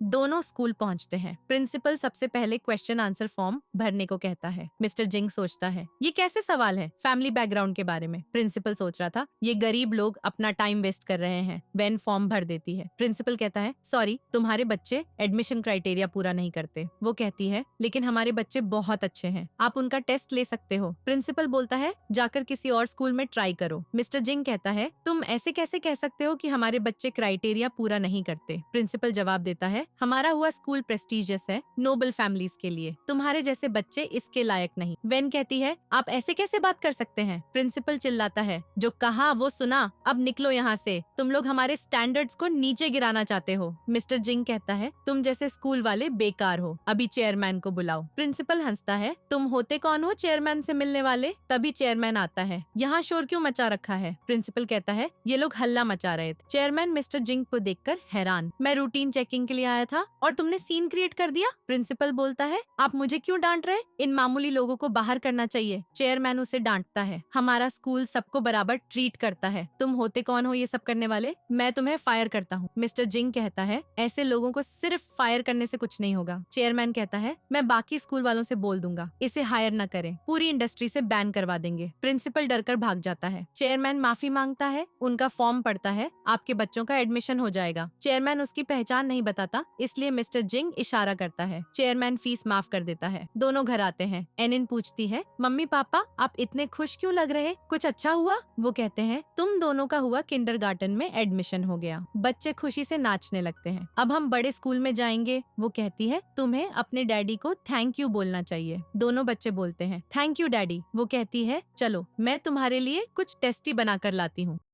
एनिन कहता है, मम्मी आपको भी डैडी का थैंक यू करना चाहिए। जैसे किस करके? वो कहती है, ऐसे नहीं बोलते। लेकिन बच्चे जिद करने लगते। बच्चे इतने कह रहे हैं तो उन्हें निराश मत करो। जिंग थोड़ा शर्मा कर जानबूझकर नीचे की तरफ झुक जाता है। तभी वेन मुस्कुराते हुए तुरंत उसे हल्के से किस कर देती है और शर्माते हुए कहती है, मैं खाना बनाने जा रही हूँ। फिर बच्चों के साथ रसोई की ओर भाग जाती है। पीछे खड़ा जिंग अपना चेहरा छिपाते हुए थोड़ा ब्लश करता है। तभी मॉम कहती है, अब खड़े क्या देख रहे हो, बच्चों को स्कूल के लिए तैयार भी तो करना है। जिंग तुरंत कहता है, मॉम मैं बच्चों के लिए कुछ खास लेकर आया हूँ। मॉम मुस्कुराती है, अच्छा ट्रेजर फैन बन रहे हो क्या? चलो थोड़ा बहुत दिमाग तो लगाते हो। जिंग धीरे से कहता है, बस मॉम ये बात वेन को मत बताना कि ये चीजें काफी महंगी हैं। कह देना बस मैंने इसे सड़क किनारे से खरीदा है। मॉम जवाब देती हैं, चिंता मत करो, उसे कुछ पता नहीं चलेगा। तभी पीछे से आवाज आती है, मुझे क्या पता नहीं चलेगा मॉम? वेन अंदर आती है, थोड़ी शरारती मुस्कान के साथ पूछती है, किस बारे में बात हो रही थी? मॉम तुरंत संभल कर कहती है, अरे बस मैं ये कह रही थी कि जो रेसिपी मुझे आती है उनके नाम भी नहीं बताऊंगी। वेन हंसते हुए कहती है, आप जैसी कुक मैं थोड़ी ना हूँ। फिर जिंग से पूछती है, आपके हाथ में क्या है? जिंग कहता है, मैं बच्चों के लिए स्टेशनरी लाया हूँ, तुम इन्हें दे देना। मॉम कहती है, लगता है अब ये सच में अच्छा पिता बनता जा रहा है। थोड़ी देर बाद बच्चे भागते हुए आते हैं। वेन पेन के बॉक्स उन्हें देती है। एनिन खुश होकर कहती है, वाह कितना प्यारा। डूडू भी अपना बॉक्स खोलता है। जिंग नोटिस करता है कि उसमें अभी भी प्राइस टैग लगा है। वो तुरंत झिझक में टैग को फाड़कर अपनी जेब में रख लेता है। वेन पूछती है, क्या हुआ? वो मुस्कुराकर कहता है, कुछ नहीं, चलो नाश्ता करते हैं, फिर बच्चों को स्कूल छोड़ना है। सभी साथ बैठकर जल्दी जल्दी नाश्ता करते हैं और बच्चे स्कूल के लिए रेडी हो जाते हैं। Bye mummy, bye daddy. दोनों बच्चे हंसते हुए स्कूल की ओर भागते हैं। जिंग और वेन भी पीछे से मुस्कुराते हैं। तभी एक आदमी कोल्ड मैन वहाँ आता है और कहता है, बॉस आप यहाँ? जिंग घबरा जाता है कि कहीं वेन को कुछ पता न चल जाए। वो तुरंत बात घुमाते हुए कहता है, आप गलत समझ रहे हैं, मैं कोई बॉस नहीं हूँ। फिर धीरे से उसके कान में कहता है, अगर मेरी पहचान छिपाए रखोगे तो मैं तुम्हारी कंपनी में इन्वेस्टमेंट जरूर करूंगा। वो आदमी तुरंत संभल कर कहता है, हाँ मैंने तो आपको गलत पहचान लिया। वैसे क्या आपके बच्चे भी यहाँ पढ़ते हैं? मैं प्रिंसिपल को बोल दूंगा कि उनका ध्यान रखे। फिर वहाँ से चला जाता है। वेन पूछती है, ये कौन था? जिंग कहता है, यही प्रेसिडेंट का बिजनेस पार्टनर है, बस थोड़ा गड़बड़ दिखता है। तभी जिंग का फोन बजता है। उसकी सिस्टर का कॉल था। वो कहती है, भैया 7 साल पुरानी उस लड़की का पता चल गया है। वेन पूछती है, क्या हुआ, सब ठीक है? जिंग मुस्कुराकर कहता है, कुछ नहीं, तुम बच्चों को संभालो, मैं आता हूँ। बाहर निकलकर वो अपने असिस्टेंट से बात करता है। असिस्टेंट बताता है कि सीसीटीवी उस रात खराब था, पर बैक व्यू में एक लड़की दिखी है। जिंग फोटो देखता है, वो बिल्कुल वेन जैसी लग रही थी। वो कहता है, चाहे कुछ भी हो, इसका पूरा सच पता लगाओ। उधर दूसरी तरफ लिन की फैमिली में हंगामा मचा था। उसके पिता गुस्से में कहते हैं, हमारा बिजनेस बर्बाद हो गया। और स्कूल का प्रिंसिपल कहता है, मेरी जिंदगी भी उसी हादसे से तबाह हो गई। लिन खुद को निर्दोष बताती है, मैंने कुछ नहीं किया था, सब वेन की वजह से हुआ। वो अब प्रिंसिपल के साथ मिल जाती है और किंडरगार्टन में टीचर बनकर आती है। जैसे ही वो क्लास में आती है, एनिन उसे देखकर कहती है, भाई ये तो वही बुरी लड़की है। डूडू धीरे से कहता है, क्या अब ये हमारी टीचर है? लिन मुस्कुराकर कहती है, डरो मत बच्चों, मैं अब तुम्हें बुली नहीं करूंगी। चलो स्नैक्स का टाइम है। सब बच्चे खुशी से स्नैक्स लेने जाते हैं। एनिन कहती है, मैं भी खाना चाहती हूँ। तो डूडू प्यार से उसके लिए भी ले आता है। वो खाने से पहले कहता है, रुको मैं पहले टेस्ट करके देखता हूँ। लेकिन जैसे ही वो एक बाइट लेता है, उसकी आंखें बंद हो जाती हैं और वो बेहोश हो जाता है। एनिन घबरा जाती है और रोने लगती है, भाई उठो ना प्लीज। तभी घर पर मॉम वेन के लिए सूप बना रही होती है। वेन को अचानक कॉल आता है, अगर अपने बेटे को बचाना है तो तुरंत स्कूल पहुंचो। वो डर के मारे कहती है, तुमने मेरे बच्चों के साथ क्या किया है? और भागती हुई स्कूल की ओर निकल जाती है। वहीं मॉम तुरंत मिस्टर जिंग को फोन करती है। स्कूल में डूडू बेहोश पड़ा होता है। एनिन लगातार रो रही होती है और लिन दूर खड़ी मुस्कुरा रही होती है, क्योंकि उसे पहले से पता था डूडू को पीनट से एलर्जी है। जैसे ही वेन वहाँ पहुँचती है, वो गुस्से में चिल्लाती है, मेरे बेटे के साथ क्या किया तुमने? लिन बड़ी मासूमियत से कहती है, मैंने कुछ नहीं किया, तुम्हारा बेटा खुद ही थोड़ी कमजोर हेल्थ वाला है। वेन उसे तिरछी नजरों से देखती है, डूडू को गोद में उठा लेती है और कहती है, अगर मेरे बेटे को कुछ भी हुआ तो मैं तुम्हें छोड़ूंगी नहीं। वो जल्दी से हॉस्पिटल की ओर भागती है। वो निकल ही रही होती है कि तभी मिस्टर जिंग वहाँ आते हैं। लिन हंसकर कहती है, अब आना भी क्या फायदेमंद है, तुम्हारी वैन और उसके दोनों जंगली पहले ही हॉस्पिटल जा चुके हैं। जिंग गंभीर होकर कहता है, तुम्हें मैं इसका सबक जरूर सिखाऊंगा। लिन तानों भरे लहजे में जवाब देती है, क्या कर लोगे? तभी वो जिंग के असिस्टेंट से उलझने लगती है। वाह, ड्रामा में इफेक्ट डालने के लिए किसी को साथ भी ले आए हो। अब ये मत कहना ये तुम्हारा असिस्टेंट है। इससे पहले कि वो और कुछ कहती, थप्पड़ मार देता है। पूरा सीन देखकर लिन के होश उड़ जाते हैं। जिंग ठंडे लहजे में कहता है,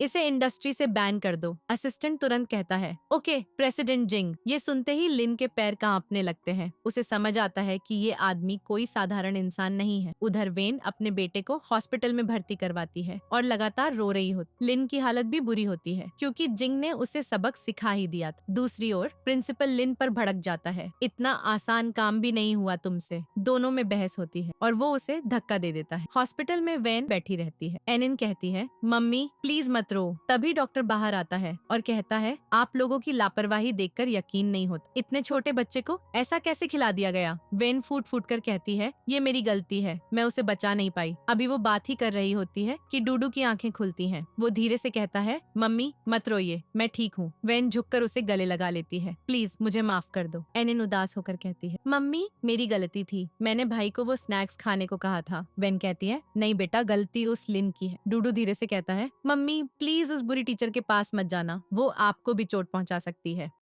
उधर मिस्टर जिंग अपने असिस्टेंट को बुलाता है और कहता है, बच्चों का डीएनए टेस्ट करवाओ। असिस्टेंट थोड़ा हिचकिचाकर पूछता है, क्या आपको शक है कि वो लेडी 7 साल पहले वाली ही है। जिंग ठंडे स्वर में कहता है, जो कहा है बस वही करो। असिस्टेंट सिर हिलाकर बोलता है, ठीक है बॉस, लेकिन मुझे आपके कुछ बाल सैंपल चाहिए। जिंग बोलता है, ले लो, और असिस्टेंट जल्दी में उसके बाल खींच लेता है। जिंग दर्द से कहता है, थोड़ा धीरे भी कर सकते थे। थोड़ी देर बाद जब वो रूम में लौटता है, डूडू खुश होकर कहता है, डैडी आप आ गए। जिंग मुस्कुराते हुए पूछता है, कैसा लग रहा है अब। डूडू जवाब देता है, अब ठीक हूँ, आप और मम्मी मेरी चिंता मत करो। तभी जिंग चुपके से उसका एक बाल भी निकाल लेता है ताकि टेस्ट पूरा हो सके। वो पूछता है, कुछ खाने का मन है। डूडू मुस्कुराता है, पॉरेज खाऊंगा। वो बाहर निकलता है और पीछे से लिन भी हॉस्पिटल पहुँचती है। वो सुन लेती है कि जिंग अपने असिस्टेंट से कह रहा है, सुनो डीएनए रिपोर्ट एकदम सही निकलनी चाहिए। लिन अंदर ही अंदर डर जाती है, क्या उसे शक है कि बच्चे उसी के हैं। इसी बीच जिंग की मॉम आती है और गुस्से में डांटते हुए कहती है, मुझे पता है तुम्हारा काम बड़ी बात है, पर बच्चों से बड़ा कोई नहीं, तुम्हें पहले उन पर ध्यान देना चाहिए। जिंग कहता है, मॉम मैं सिर्फ डूडू के लिए पॉरेज लेने गया था। मॉम कहती है, घर का बना खाना ही सबसे अच्छा होता है। वो प्यार से खुद ही पॉरेज बनाकर डूडू को खिलाने लगती है। फिर वे कहती है, तुम वेन को घर ले जाओ, मैं यहाँ बच्चों का ध्यान रख लूंगी। वेन झिझकते हुए कहती है, मैं ठीक हूँ, यहीं रहूंगी। जिंग जोर देकर कहता है, तुम कल से यहीं हो, थक गई होगी, चलो घर चलो। इसी वक्त लिन डॉक्टर को पैसे पकड़ाती है और कहती है, रिपोर्ट मुझे चाहिए, चाहे झूठी ही क्यों ना हो। डॉक्टर सिर हिलाकर कहता है, चिंता मत करो, डीएनए रिपोर्ट में बदल दूंगा। असिस्टेंट थोड़ी देर में आता है। डॉक्टर उसे नकली रिपोर्ट दे देता है। रात को घर पहुंचकर वेन कहती है, मैं तुम्हारे लिए कुछ खास बनाती हूँ। जिंग मुस्कुराकर बोलता है, नहीं आज मैं खाना बनाऊंगा। वो चौंक कर पूछती है, तुम्हें कुकिंग आती है। वह कहता है, सिर्फ खास लोगों के लिए बनाता हूँ। कुछ ही देर में वो स्वादिष्ट नूडल्स परोसता है।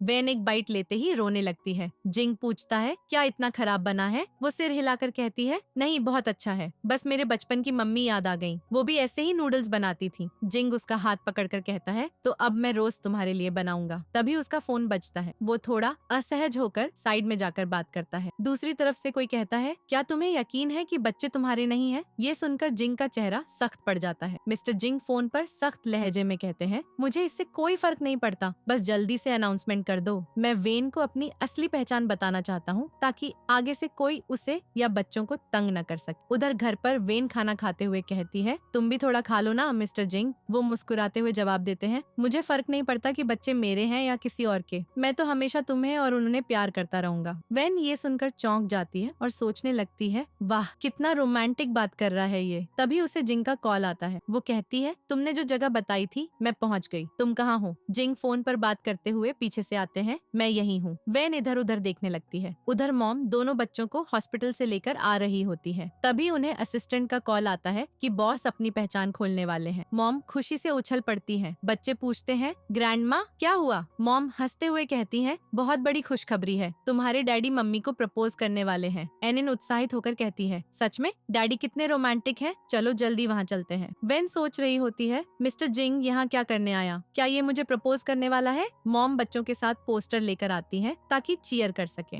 मिस्टर जिंग वेन के पास आकर कहते हैं, मुझे तुम्हें कुछ बताना है, मैं वही इंसान हूँ जो न्यूज़पेपर में अक्सर छपता रहता है। वेन घबरा जाती है, क्या मतलब, तुम कोई वांटेड क्रिमिनल हो क्या। जिंग हंसते हुए कहते हैं, नहीं तो, अगर मैं क्रिमिनल होता तो तुम्हारे सामने खड़ा होता। वेन सोचती है, सही कहा, बात में दम है। जिंग आगे कहते हैं, मैं मिस्टर जिंग हूँ, प्रेसिडेंट जिंग। वेन चौंक कर बोलती है, क्या तुम वो खड़ूस हो। जिंग सफाई देते हैं, खड़ूस नहीं, हैंडसम और कूल हूँ मैं। वो हंसकर कहती है, हैंडसम कूल कैसे। एक बार मैं फूड डिलीवर करने गई थी, बाहर से सुना था तुम अपने एम्प्लॉय पे चिल्ला रहे थे।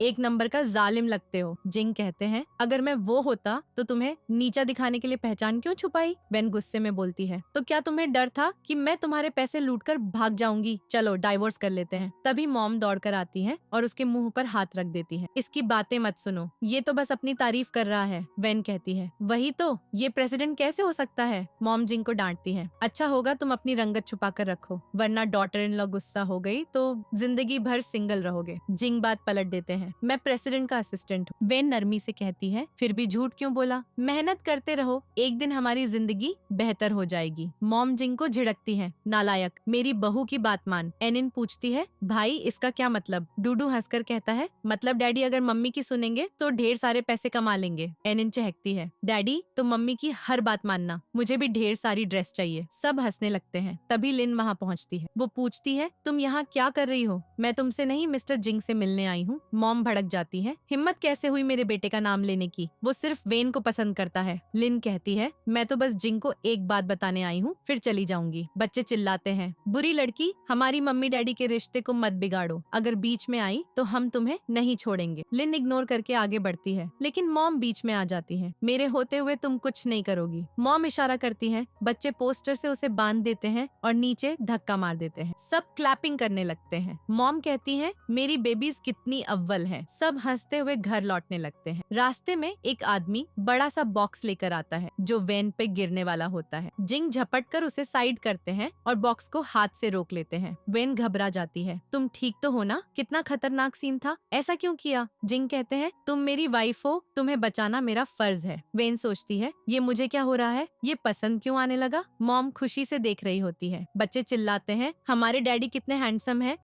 मम्मी को बचाते हुए कितने कूल लगे। उधर लिन की फ्रेंड्स कहती हैं, तुम्हारी ड्रेस कमाल की है, लिमिटेड एडिशन की ना, और बैग तो इसी साल लॉन्च हुआ। लिन घमंड से बोलती है, ऑफ कोर्स अब मैं रिच हो गई हूँ, मैं ही तो प्रेसिडेंट की वाइफ बनने वाली हूँ। फ्रेंड्स हंसती हैं, प्रेसिडेंट की वाइफ बनकर पुरानी क्लासमेट्स को भूल जाओगी? फिर पूछती है, वेन अभी तक नहीं आई? लिन कहती है, वेन मेरे फियांसे को सेड्यूस करने की कोशिश कर रही है। फ्रेंड्स बोलती है, चिंता मत करो, हम उससे डील करने में मदद करेंगे। वेन अपना ऑर्डर डिलीवर करने पहुँचती है। तभी उसके क्लासमेट्स बोलते हैं, अरे क्लासमेट कहाँ जा रही हो? वो कहती है, मुझे और ऑर्डर है। लेकिन वो लोग कहते हैं, जरा हमारे साथ बैठकर ड्रिंक तो कर लो। वो मना करती है, पर वो उसे जबरदस्ती पकड़ लेते हैं। उधर घर पर मिस्टर जिंग बच्चों को फ्रूट्स देते हैं। बच्चे पूछते हैं, मम्मी अभी तक क्यों नहीं लौटी, कितना टाइम हो गया? जिंग सोचते हैं, मुझे वेन को मनाना पड़ेगा, वरना लाइफ टाइम अपनी पहचान नहीं खोल पाऊंगा। बच्चों से कहते हैं, मैं अभी उसे ढूंढ लाता हूँ। असिस्टेंट को फोन करते हैं, यंग लेडी का पता करो। इधर क्लासमेट्स वेन को घेर लेते हैं, चलो साथ में ड्रिंक करते हैं। वो कहती है, मैं ड्रिंक नहीं करती, लेकिन वो जबरदस्ती पिलाने लगते हैं। तभी वेटर्स एक्सपेंसिव ज्वेलरी लेकर आते हैं और कहते हैं, ये प्रेसिडेंट जिंग ने भिजवाई है ताकि तुम क्लासमेट्स को दिखा सक। क्लासमेट्स खुश हो जाते हैं, सोचते हैं ये उनके लिए है, लेकिन लिन को पता चल जाता है कि ये पक्का वेन के लिए है। वो चुपके से ज्वेलरी टेबल पर रखवा देती है। लिन सोचती है, इसे अभी तक जिंग की असली पहचान नहीं पता, इसे अपने फायदे के लिए यूज करूंगी ताकि दोनों कभी साथ ना आ सके। लिन फ्रेंड्स के साथ मिलकर वेन को बुली करने लगती है। मिस्टर जिंग सोचते हैं, मैंने अपनी वाइफ के क्लासमेट्स के लिए गिफ्ट भिजवाए ताकि उन्हें पता चले वेन कितनी कमाल की है, लेकिन क्लासमेट्स उसे तंग करने लगते हैं। जिंग को आवाजें सुनाई देती हैं, वो दौड़ते हुए पहुंचते हैं। देखकर हैरान हो जाते हैं, तुम लोग क्या कर रहे हो? एक क्लासमेट कहती है, ये तो प्रेसिडेंट जिंग जैसा लग रहा है, टीवी में देखा था। जिंग वेन को गोद में उठाते हैं। क्लासमेट्स चिल्लाते हैं, हम लिन के लिए ये कर रहे हैं, इसने हमारे साथ बहुत बुरा किया। जिंग गुस्से में कहते हैं, तुम लोगों को सजा जरूर मिलेगी। क्लासमेट्स लिन से मदद मांगने लगती हैं, हमें बचा लो।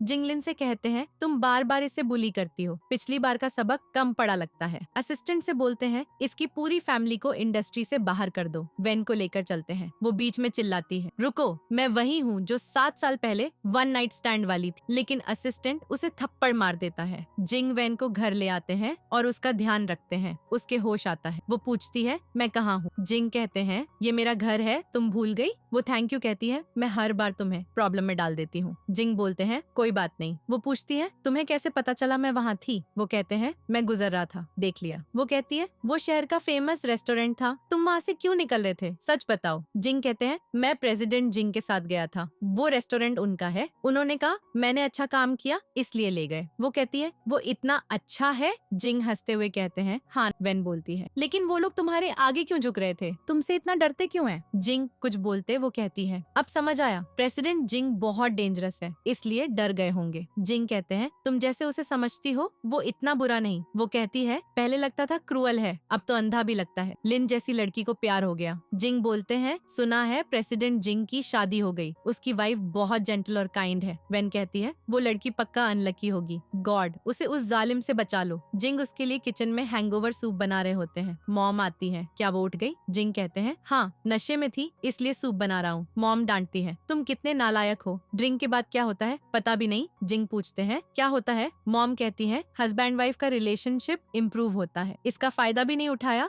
घंटा करोगे तुम, डांट कर चली जाती। जिंग सोचते हैं, अगर वेन के साथ रिलेशनशिप सुधार लूं, फिर पहचान बताऊं तो शायद गुस्सा न करे। सूप लेकर जाते हैं, देते वक्त उनकी उंगलियां छू जाती हैं, दोनों थोड़ा नर्वस हो जाते हैं। जिंग कहते हैं, मुझे कहीं जाना है, बताकर शावर लेने चले जाते हैं। फिर आवाज लगाते हैं, क्या तुम आ सकती हो? वो आती है, क्या हुआ, कहाँ हो?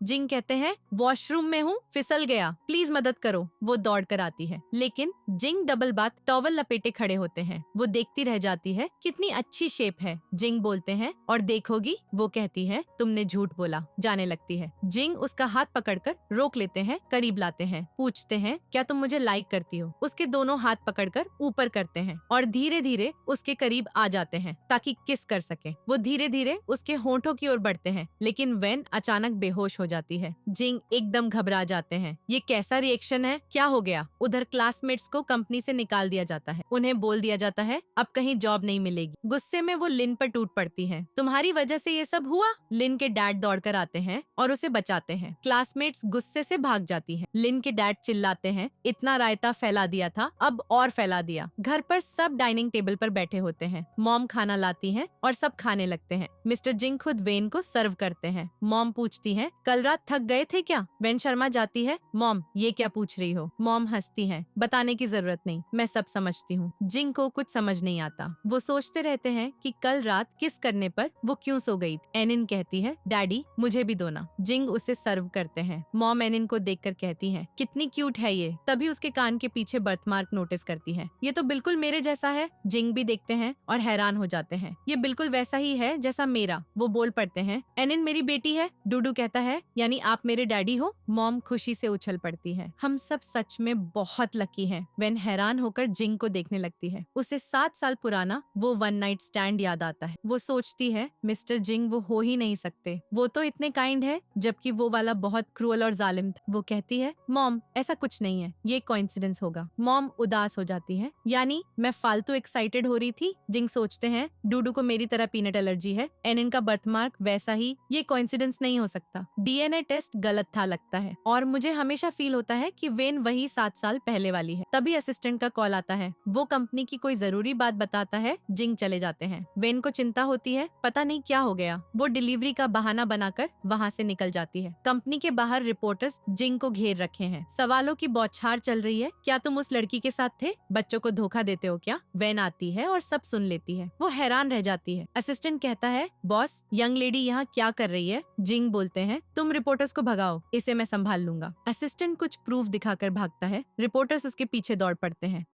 जिंग वेन के पास आते हैं। वो पूछती है, ये सब क्या हो रहा है? वो लोग तुम्हें प्रेसिडेंट जिंग क्यों बोल रहे थे? जिंग कहते हैं, मैं उनका असिस्टेंट हूँ ना, मेरा काम उन्हें हैंडल करना है। वो चिंतित होकर कहती है, इतने सारे लोग थे, तुम्हें चोट तो नहीं लगी? जिंग उसका हाथ पकड़ लेते हैं, मैं ठीक हूँ। वो कहती है, ये काम बहुत डेंजरस है, मत करना। जिंग बोलते हैं, मैं मर्द हूँ, इतना तो करना बनता है। तभी लिन वहाँ पहुँचती है और जिंग का हाथ पकड़ लेती है। मैं 7 साल पहले वाली हूँ, तुमने कहा था मेरी जिम्मेदारी लोगे, भूल गए? दोनों हैरान रह जाते हैं, लेकिन जिंग हाथ छुड़ा लेते हैं। इम्पॉसिबल, उन्हें यकीन नहीं आता। लिन फोटो दिखाती है। जिंग चौंक जाते हैं, ये कैसे हो सकता है? वो पूछते हैं, उस रात क्या हुआ था बताओ। लिन सोचती है और कहती है, तुम बहुत टल्ली थे। जिंग गुस्से में उसे धक्का देकर भड़क जाते हैं और असिस्टेंट से कहते हैं, इसे यहाँ से हटा लो। असिस्टेंट उसे पकड़ कर ले जाता है। वेन पूछती है, 7 साल पहले क्या हुआ था? जिंग कहते हैं, बस एक मिसअंडरस्टैंडिंग, किसी लड़की के साथ गलती से रिलेशन हो गया था। वो कहती है, मिसअंडरस्टैंडिंग या तुम्हारी तुम्हारी एक्स थी जिसे भूल नहीं पा रहे? अच्छे से बताओ वरना डाइवोर्स लूंगी। जिंग कहते हैं सच में मिसअंडरस्टैंडिंग थी। उस रात तेज बर्फबारी हो रही थी। एक लड़की मेरी कार में आ गई।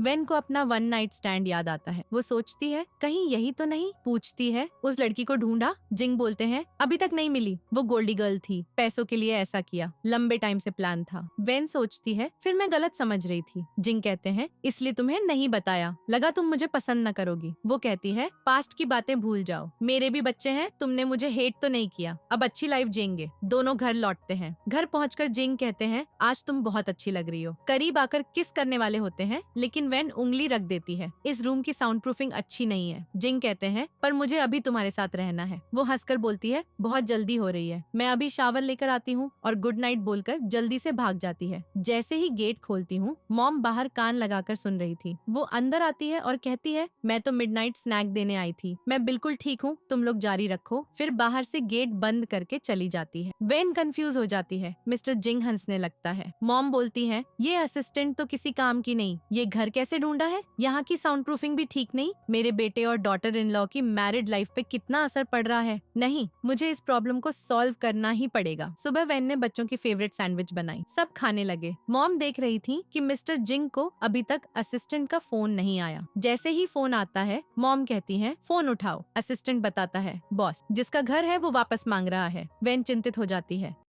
अब नया घर कहाँ से ढूंढेंगे? मॉम कहती है चिंता मत करो, मेरे पास सॉल्यूशन है। फिर किसी को पकड़कर घर में ले आती है। वेन हैरान, घर? ये क्या? पूछती है क्या ये तुम्हारा है? मिस्टर जिंग कहता है मॉम ने और मैंने पैसे जोड़कर खरीदा है। दोनों बच्चे दौड़कर आते हैं। मम्मी कितना बड़ा घर है। वो भी अंदर आकर हैरान, ये तो लग्जरी रेजिडेंशियल है, बहुत महंगा मिला होगा। मॉम कैंसिल कर दो, हम पैसे बचाकर बच्चों की पढ़ाई और तुम्हारे रिटायरमेंट में लगाएंगे। मॉम कहती है तुम इतनी अच्छी हो, मुझे पसंद नहीं कि तुम बेकार घर में रुको। पहले तो पूरा घर था ही नहीं, फिर भी ठीक था। डूडू कहता है हम तो इससे भी बुरे घर में रहे थे, एक बार बेसमेंट में रहे थे। मिस्टर जिंग सोचता है इसने सच में बहुत कुछ सहा है। फिर कहता है इनफैक्ट ये घर रेंट पर बहुत सस्ता मिला, सिर्फ 500 में। वो हैरान, 500 में? क्या भूतिया घर है? वो कहता नहीं, मेरी मॉम यहाँ पहले नैनी का काम करती थी। जिनका घर था वो अचानक चले गए, घर खाली पड़ा था, इसलिए उन्होंने ऐसे ही दे दिया। मॉम पहले घबरा जाती है, फिर कहती है हाँ हाँ यही सच है। बच्चे खुश हो जाते हैं, हम पहली बार इतने बड़े घर में रहेंगे, थैंक यू ग्रैंडमा। फिर अंदर खेलने भाग जाते हैं। डूडू कहता है मम्मी मेरी हैट कैसी लग रही? वेन कहती ये तो एली ब्रांड की है, बहुत महंगी। मिस्टर जिंग कहता मैं तो भूल ही गया, $1,000,000 की है, ये बस रेप्लिका है, रियल नहीं। वेन इंटरनेट पर चेक करने लगती है। रेप्लिका भी इतनी रियल लग रही, बिल्कुल वैसी ही। वो कहता पैटर्न अलग है। वो बोलती मुझे तो सेम लग रहा, इंटरनेट पे लिखा है 5 मिलियन की। फिर पूछती मॉम क्या आप बहुत अमीर हो? मिस्टर जिंग कहता मॉम के पास पैसे कहाँ से आएंगे, ये अच्छी कॉपी है ना। मॉम को भी हाँ कहना पड़ता है, लेकिन सोचती है ये गरीब बनने का प्रिटेंड कर रहा, डर भी नहीं। झूठ बोलने पर क्या होता है, बिजली गिर जाती है, तभी बिजली गिरती है। वेन कहती अचानक दिन में बिजली क्यों? मिस्टर जिंग कहता मौसम खराब है, बारिश होने वाली होगी। एनिन के पास एक बैग है, वो उसे देखने लगती है। मॉम कहती है ये मैंने स्ट्रीट स्टॉल से खरीदा, सिर्फ $1,000 का। वेन हैरान, $1,000? मॉम कहती मेरा मतलब $1 का, अगर चाहो तो तुम्हारे लिए भी ला सकती हूँ। वो कहती नहीं नहीं। फिर मॉम कहती अभी जाकर घर की क्लीनिंग करते हैं। दोनों बच्चे उसके पीछे भागते हैं। क्लीनिंग करके वो थक जाते हैं। वेन कहती हस्बैंड तुमने बहुत अच्छा काम किया। वो भी कहता मेरी वाइफ ने ज्यादा मेहनत। मॉम हंस रही होती है, बच्चे देखने लगते हैं। मॉम कहती तुम दोनों मत देखो। बच्चे बोलते क्यों? हमें मम्मी पापा को देखना अच्छा लगता है। वेन कहती ग्रैंडमा के साथ जाओ। एनिन कहती बिल्कुल नहीं, हमें मम्मी पापा को किस करते देखना है, तब तक नहीं जाएंगे। डूडू कहता सही कह रही है, हमारी क्लास के बाकी बच्चों के मॉम डैड किस करते हैं, चलो तुम भी करो। जिद करने लगते हैं। मिस्टर जिंग सोचता लगता है किस करना पड़ेगा। मॉम शर्म से आंखें ढक लेती हैं। वो दोनों किस करने लगते हैं। बच्चे खुश होकर कूदने लगते हैं, लेकिन मिस्टर जिंग उसका जेट पेंडेंट देख लेता है और सोचता ये बिल्कुल वैसा ही लग रहा जैसा वो वन नाइट स्टैंड वाली ने पहना था। बच्चे उछल उछल कर कूद रहे थे, तभी एनिन कूदते हुए गिर जाती है, पैर मुड़ जाता है। मॉम जल्दी उठाती है, दोनों मेडिसिन लगाते हैं। मिस्टर जिंग सोचता ये कितनी अच्छी लड़की है, कितनी अच्छी मॉम है। मॉम मिस्टर जिंग को डांटती है वो अकेली ध्यान रख रही, तुम भी रखो बच्चों का। इसलिए मिस्टर जिंग एनिन को रेस्ट के लिए उठाकर अंदर ले जाता है। मुझे कैसे भी करके वैन का ये जेट पेंडेंट लेना होगा, तभी मिस्टर जिंग मेरी बात पर यकीन करेगा। उसके बाद शादी करके मैं बहुत अमीर बन जाऊंगी। डैड पूछते हैं, कहाँ जा रही हो तुम? वो कहती, मैं सिस्टर से बात करने जा रही हूँ ताकि हम दोनों में फिर से पैचअप हो जाए। वैन कपड़ों की तह बना रही थी तो मॉम कहती है, मैं ऐसे ही कर लूंगी। तभी बाहर कोई आता है। वैन गेट खोलने वाली होती है, लिन को देखकर बंद करने लगती है, लेकिन लिन कहती है, तुम्हें बहुत पछताना पड़ेगा बाद में, मैं तुम्हारे लिए गिफ्ट लेकर आई हूँ। तो वैन उसे अंदर आने देती है। मॉम पूछती है, तुम यहाँ क्या करने आई हो? निकलो बाहर। लिन कहती, मैं तो अपनी सिस्टर से मिलने आई हूँ। वैन कहती, मॉम आप रेस्ट करिए, मैं इससे बात करती हूँ। फिर पूछती, बताओ क्या हुआ? लिन कहती, मैं अपनी पुरानी गलतियों के लिए माफी मांगती हूँ। फिर बोलती, तुम्हारे गले में कुछ लगा है? इस बहाने से उसका नेकलेस चुरा लेती है, लेकिन वैन को कुछ पता ही नहीं चलता। डैड पूछते हैं, क्या तुमने उससे पैसे उधार लिए? वो कहती, नहीं, लेकिन मुझे जेट पेंडेंट मिल गया। डैड कहते, भला ये टूटे फूटे का क्या काम आएगा? वो बोलती, इसकी वजह से मैं बहुत अमीर बन सकती हूँ। वैन हैरान थी कि वो ऐसे चली गई। फिर मॉम पूछती है, उसने तुम्हें कुछ कहा तो नहीं? वैन कहती, बिल्कुल नहीं, मैं ठीक हूँ। मॉम बोलती, जल्दी जाकर रेस्ट करो, यहाँ रूम की साउंड प्रूफिंग बहुत अच्छी है। वैन कंफ्यूज हो जाती, लेकिन मॉम उसे सोने भेज देती है। रूम में आते ही वो बच्चों के बारे में पूछती है। मिस्टर जिंग कहता, मैंने उन्हें सुला दिया, तुम थक गई होगी, तुम भी सो जाओ। दोनों बेड पर लेट जाते हैं, लाइट बंद कर लेते हैं। वैन तो सो जाती, लेकिन मिस्टर जिंग को नींद नहीं आ रही। वो थोड़ी लाइट जला के उसके गले में पड़ा जेट पेंडेंट देखने लगता है। पहचान लेता है, ये 7 साल पुराना वाला तो नहीं, ये तो कोई और है। मतलब मुझे वेन पे गलतफहमी हुई थी। अचानक वेन की आंखें खुल जाती, क्योंकि वो बहुत क्लोज था। उसके एक्शन से रिएक्शन हो जाता, बेचारा फिर ठोकर खा जाता। वो कहती, मेरा वो मतलब नहीं था। वो बोलता है, कोई बात नहीं, तुम सो जाओ। सुबह मॉम सबके लिए ब्रेकफास्ट बनाकर लाती है। थोड़ी देर बाद मिस्टर जिंग आता है। मॉम पूछती, तुम्हारी आंख पे क्या हुआ? वो कहता, कुछ नहीं, रात को अंधेरा था तो ठोकर खा गया। वैन मुस्कुरा रही थी। मॉम कहती, कितनी केयरलेस हो तुम। लेकिन डूडू कहता, डैडी ये तो ऐसा लग रहा जैसे किसी ने मुक्का मारा हो। क्या आज किसी ने आपको पीटा? एनिन कहती, किसने आपको बुली किया? बताओ, मैं उसे ठोक डालूंगी। मॉम को ठसा लग जाता। वो सोचती, क्या इसे मेरी डॉटर इन लॉ ने पीटा? बच्चे सोचते, मम्मी को हाथ लगाने की कौन हिम्मत करेगा? वो कहता, मैं बुली नहीं हुआ, चुपचाप खा लो। कि 7 साल पहले वाली लड़की का पता चल गया। मिस्टर जिंग कंपनी का बहाना बनाकर जल्दी चला जाता है। वो कहता, वाइफ जरूरी काम है, कंपनी में जाना पड़ेगा। वैन कहती, तुम कौन सा बॉस हो जो ब्रेकफास्ट भी पूरा नहीं करने देता? जल्दी से कुछ बनाकर पकड़ा देती। वो खाता हुआ निकल जाता। असिस्टेंट आकर लिन की फोटो दिखाता, ये वही है और इसने वो जेट पेंडेंट पहन रखा है। मिस्टर जिंग लिन को बुलाता, क्या ये तुम्हारा पेंडेंट है? वो दिखाती, ये वाला। इधर वेन को मैसेज आता कि कुछ गड़बड़ हो गई। वो जल्दी भागती है। मिस्टर जिंग हैरान, सच में तुम्हारे पास था? लिन कहती, मैंने पहले ही बताया था ये मेरा है। मैं उस टाइम डरी हुई थी, तुम आ गए, तुमने मुझे कार में खींच लिया और चांद देखते हुए ऊपर गिर गई। मैंने तुम्हें बहुत मिस किया। तभी वैन दोनों को ऐसे देख लेती, ये तुम क्या कर रहे हो? मिस्टर जिंग कहता, वाइफ मेरा भरोसा करो, मेरा उससे कोई लेना देना नहीं। ये वही 7 साल पहले वाली है। इसने जानबूझकर मुझे अप्रोच किया, लेकिन मेरे दिल में सिर्फ तुम हो। लेकिन वैन वहाँ से चली जाती। लिन उसका हाथ पकड़ती है। वो उसे चेक देने लगता, निकल जाओ यहाँ से। वो कहती, मुझे पैसे नहीं, तुम चाहिए। लेकिन वो चेक फेंक कर चला जाता। वैन नाराज होकर पैकिंग करने लगती, मैं बच्चों को लेकर जा रही हूँ। मॉम रोकती है, लेकिन वो चली जाती। मॉम बेहोश हो जाती। मिस्टर जिंग भागकर हॉस्पिटल आता, क्योंकि मॉम एडमिट हो गई थी। मॉम को होश आते ही वो डांटने लगती, तुम दोनों के बीच क्या हुआ? वो पूरी बात बता देता। मॉम कहती, मुझे मत बताओ, उसे वापस ले आओ। इधर बच्चे पूछते, मम्मी हमें कहाँ ले जा रही हो? वो कहती, चिंता मत करो, मम्मी नया घर ढूंढेगी। एनिन कहती, मम्मी डैडी आ गए? वो आता है तो कहती, मुझे तुम्हारी शक्ल भी नहीं देखनी। वो बोलता, मेरी गलती है, प्लीज वापस चलो। वो कहती, मैं तुम्हारे साथ कहीं नहीं जाऊंगी, अपनी उस लिन के पास जाओ। वो कहता, उसने जानबूझकर खुद को मेरी गोद में गिराया, मेरा उसे कोई रिलेशन नहीं। वो रोकती है, लेकिन वो उसे पकड़कर किस करने लगता। दोनों बच्चे खुश हो जाते। इधर लिन आकर डैड को 10 मिलियन का चेक देती। डैड खुश होते। वो कहती, ये तो बहुत कम है, अभी और पैसे मिलेंगे, हम बहुत अमीर हो जाएंगे। वेन भी मॉम से मिलने हॉस्पिटल आ जाती है। डॉक्टर चेकअप के बाद बताता है, आपकी मॉम को ल्यूकेमिया है। वेन कहती है, अब हम क्या करेंगे? डॉक्टर बोलता है, इसके लिए बोन मैरो की जरूरत पड़ेगी। मिस्टर जिंग कहता है, मैं उनका बेटा हूँ, मैं डोनेट कर सकता हूँ। डॉक्टर उसका चेकअप करने ले जाता है। डॉक्टर कहता, लेकिन पहले हमें आपका टेस्ट करना होगा। लिन ने उनकी सारी बातें सुन ली और सोचती है, अगर मेरा बोन मैरो मैच हो गया तो मैं इसका फायदा उठा लूंगी। बच्चे पूछते हैं, मम्मी ग्रैंडमा अभी तक क्यों नहीं उठी? तभी मॉम थोड़ा उठती है। बच्चे बोलते, प्लीज जल्दी ठीक हो जाओ। मिस्टर जिंग का बोन मैरो मॉम के लिए सूटेबल नहीं था। वो असिस्टेंट को जल्दी से कोई और मैचिंग डोनर ढूंढने को कहता है। लिन डॉक्टर डॉक्टर को सेड्यूस करने लगती है। तुम झूठ बोल देना कि मेरा बोन मैरो मैच हो गया। डॉक्टर कहता, इससे तो ओल्ड लेडी की लाइफ रिस्क में आ सकती है। वो बोलती, कोई बात नहीं, और उसे और ज्यादा सेड्यूस करती है। डॉक्टर मिस्टर जिंग को बताता है, हमें सूटेबल बोन मैरो मिल गया। मिस्टर जिंग रिपोर्ट देखकर हैरान, लिन के साथ मैच हो गया। वेन कहती, मॉम का ध्यान रखो, मैं जाकर लिन से बात करती हूँ। वो लिन के पास हेल्प मांगने जाती है, बदले में तुम्हें ढेर सारे पैसे दे सकती हूँ। लिन कहती, मुझे पैसे नहीं चाहिए, मैं चाहती हूँ तुम मिस्टर जिंग को छोड़ दो और वो मेरे पास आ जाए। वेन पूछती, तुम मेरे हस्बैंड के पीछे क्यों पड़ी हो? लिन बोलती, क्या तुम्हें उसकी असली पहचान नहीं पता? वो शहर का सबसे अमीर आदमी है, प्रेसिडेंट जिंग। वेन एकदम हैरान। लिन कहती, उसने तुमसे सच इसलिए नहीं बताया क्योंकि तुम गरीब हो। उसे डर था तुम उसके पैसे लेकर भाग जाओगी। उसे तुम पर भरोसा ही नहीं। वेन को सब याद आने लगता है, क्यों हर कोई मिस्टर जिंग को बॉस बोलता था।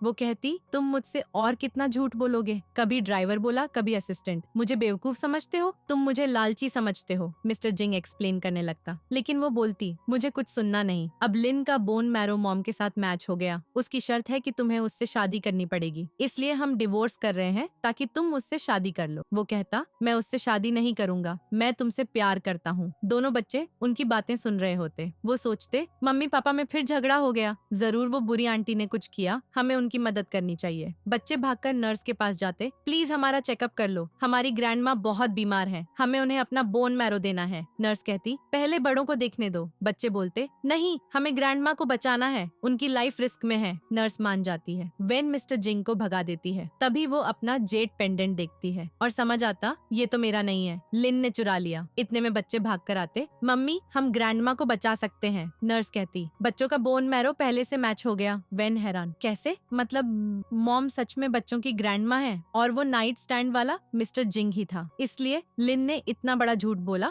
और मेरा पेंडेंट चुराया। वो भागकर सबको मॉम के पास ले जाती। बच्चे बोलते, ग्रैंडमा हम आपको बचाएंगे। मिस्टर जिंग हैरान। वेन बताती, बच्चों का बोन मैरो मैच हो गया। वो पूछता, तुम्हारे पास प्रूफ क्या है कि लिन वो 7 साल पहले वाली थी? वो कहती, लिन ने मेरा जेट पेंडेंट चुराया, जिसे तुम ढूंढ रहे हो वो मैं हूँ। वो बोलता, अगर तुम नाइट स्टैंड वाली हो तो यानी बच्चे मेरे हैं। वेन बहुत खुश हो जाती। उसने असिस्टेंट को डीएनए टेस्ट करवाया था, प्रूव हो जाता कि बच्चे मिस्टर जिंग के ही हैं। वो कहता, सॉरी, मैंने तुम्हें पहले नहीं पहचाना, तुम्हें इतना सहना पड़ा। अब मैं तुम्हारे साथ कभी बुरा नहीं होने दूंगा, प्लीज मुझे एक चांस दे दो। बच्चे भी बोलते, डैडी को माफ कर दो। वेन कहती, ठीक है, बच्चों के लिए माफ करती हूँ। वो थैंक यू बोलकर उसे हक कर लेता। ग्रैंडमा बहुत खुश होती और असिस्टेंट को कहती, उस लिन ने इतना बड़ा झूठ बोला, इसे जेल भिजवा दो। नेक्स्ट सीन में ग्रैंडमा की सर्जरी हो रही होती, जो सक्सेसफुल होती। सब बहुत खुश। कुछ टाइम बाद मिस्टर जिंग और वेन की शादी हो रही। बच्चे बोलते, मम्मी पापा कितने ब्यूटीफुल लग रहे। सबके सामने वो घुटनों पर बैठकर रिंग दिखाता, विल यू मैरी मी? वो हाँ करती। वो रिंग पहनाता और दोनों हक कर लेते। सब जोर जोर से तालियां बजाते और किस करने को कहते। वो पहले शर्मा जाते, फिर किस करने लगते। मॉम कहती, फाइनली मेरा सपना पूरा हो गया, और इसी खुशी के साथ स्टोरी एंड हो जाती। अगर आपको ये स्टोरी पसंद आई तो लाइक, शेयर और कमेंट जरूर करना। बस थोड़ा सा इंतजार करो, फिर मिलेंगे नई स्टोरी में।